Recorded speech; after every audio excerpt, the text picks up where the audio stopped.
Halo anak-anak, kita berjumpa kembali di mata pembelajaran prakarya pada hari ini. Nah, yang pertama, kita akan mempelajari tentang prinsip kelistrikan dan sistem instalasi listrik. Nah, di bab 2 nanti di buku kamu ada peta materi, yaitu prinsip kelistrikan dan sistem instalasi listrik. Nah, di sini nanti kita akan mempelajari tentang wawasan kelistrikan, kemudian instalasi listrik rumah tangga.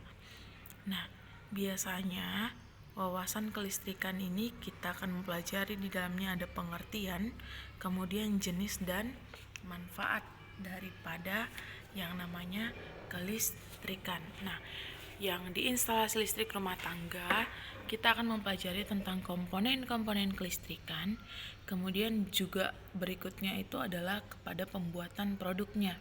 Nah, anak-anak, berikutnya kita akan mempelajari tentang yang namanya kelistrikan. Nah, anak-anak, kelistrikan itu adalah sifat benda yang muncul dari adanya muatan listrik. Itu dia yang dimaksud dengan kelistrikan. Nah, kelistrikan itu ada dua. Ada itu muatan listrik yang bersifat negatif, dan kemudian yang kedua ada dia listrik yang bersifat positif. Jika dia dikatakan listrik negatif, itu karena dia kelebihan elektron, dan kebalikannya, jika dia bermuatan listrik positif, maka karena kekurangan elektron. Secara alami, muatan listrik positif selalu mengalir dari titik berpotensial tinggi ke titik berpotensial rendah. Nah, aliran ini disebut sebagai arah arus listrik konvensional. Akan tetapi, sebenarnya muatan listrik yang bergerak di dalam konduktor bukanlah muatan listrik positif, tetapi biasanya yang bergerak itu adalah muatan listrik negatif. Nah, dan arah aliran elektron atau disebut juga dengan muatan listrik negatif itu biasanya berlawanan dengan arah aliran listrik muatan positif. Nah, berikutnya anak-anak, kita lanjut. Nah, masuk kita ke jenis dan manfaat. Nah, jenis dan manfaat arus listrik itu ada dua. Nah, sebelumnya kita mempelajari dulu apa itu arus listrik. Nah, arus listrik itu adalah mengalirnya elektron secara kontinu pada konduktor akibat perbedaan jumlah elektron pada beberapa lokasi yang jumlah elektronnya tidak sama. Nah, arus listrik itu dibagi menjadi dua jenis. Yang pertama, itu dia ada listrik arus searah atau DC. Kemudian yang kedua, ada listrik arus bolak-balik atau AC. Nah, listrik arus searah itu adalah listrik yang arahnya selalu menetap. Sedangkan listrik arus bolak-balik itu adalah arus yang besar dan arahnya yang selalu berubah-ubah. Oke, kita lanjut ke berikutnya.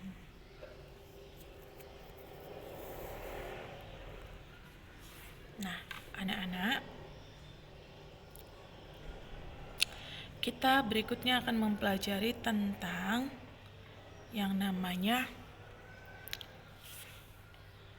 muatan listrik. Dalam listrik, muatan menghasilkan medan elektromagnetik yang dilakukan ke muatan lainnya. Listrik muncul akibat adanya beberapa tipe fisika. Nah, apa-apa saja itu tipe fisikanya? Yang pertama, itu adalah muatan listrik. Nah, sifat beberapa partikel subatomik yang menentukan interaksi elektromagnetik. Substansi yang bermuatan listrik menghasilkan dan dipengaruhi oleh medan elektromagnetik. Nah, yang kedua itu ada dia medan listrik. Nah, tipe medan elektromagnetik sederhana yang dihasilkan oleh muatan listrik ketika diam. maka tidak ada arus listrik. Medan listrik menghasilkan gaya kemuatan lainnya. Yang ketiga, itu adalah potensial listrik. Potensial listrik itu adalah kapasitas medan listrik untuk melakukan kerja pada sebuah muatan listrik.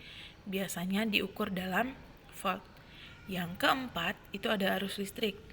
Arus listrik itu adalah perpindahan atau aliran partikel bermuatan listrik, biasanya diukur dalam ampere. Kemudian yang kelima, itu adalah elektromagnet. Muatan yang berpindah menghasilkan medan magnet, arus listrik menghasilkan medan magnet, dan perubahan medan magnet menghasilkan listrik. Nah, tentu dengan adanya sumber arus listrik, maka penerangan akan didapatkan. Penerangan yang dimaksud itu adalah seperti lampu dan peralatan-peralatan listrik yang membutuhkan yang namanya sumber listrik. Manfaat dari adanya sumber listrik diantaranya selain sebagai penerangan tadi adalah sebagai sumber energi, transportasi, pemanasan, telekomunikasi, dan komputasi.